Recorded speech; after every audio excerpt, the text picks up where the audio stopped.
Samajwadi party के अध्यक्ष श्री अखिलेश यादव जी का एक बयान पढ़ रहा था।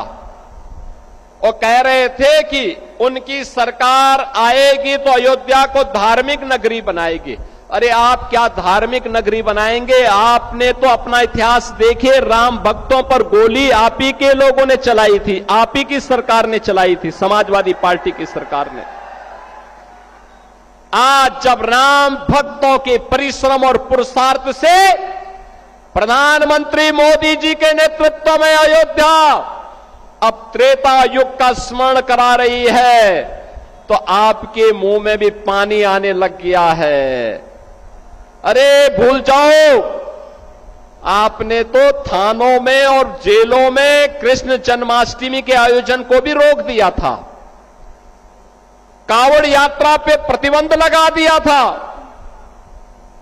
जो आज जब हमारे जनप्रतिनिधि कह रहे थे ना कि हाथरस में 22 से ज्यादा मंदिरों का सुंदरीकरण हुआ, क्या यह समाजवादी पार्टी के समय में संभव था? क्या उनके समय में नहीं था, क्योंकि उस समय यह पैसा कब्रिस्तान की बाउंड्री वाल के लिए जाता था और वही तो हमने मंदिरों की तरफ डाइवर्ट किया है। वही पैसा हमने इधर भेजा है कि कब्रिस्तान की आवश्यकता ने, मंदिर आस्था के केंद्र हैं। अखिलेश जी, अयोध्या को तो राम भक्तों ने सजा और संवार दिया है, आप उसकी चिंता मत करिए, पश्चाताप करिए, एक बार रामलला का दर्शन कर लीजिए, कम से कम इसी से और सद्बुद्धि आएगी। और अब तैयारी करिए कि हम कृष्ण कन्हैया के लिए भी कुछ कर सकें। अब मथुरा की बात करिए। अगर सचमुच अपने को धार्मिक कहलाने का प्रयास कर रहे हो तो मथुरा वृंदावन पे खुल करके बोल दीजिए, श्री कृष्ण जन्मभूमि पर खुल करके बोल दीजिए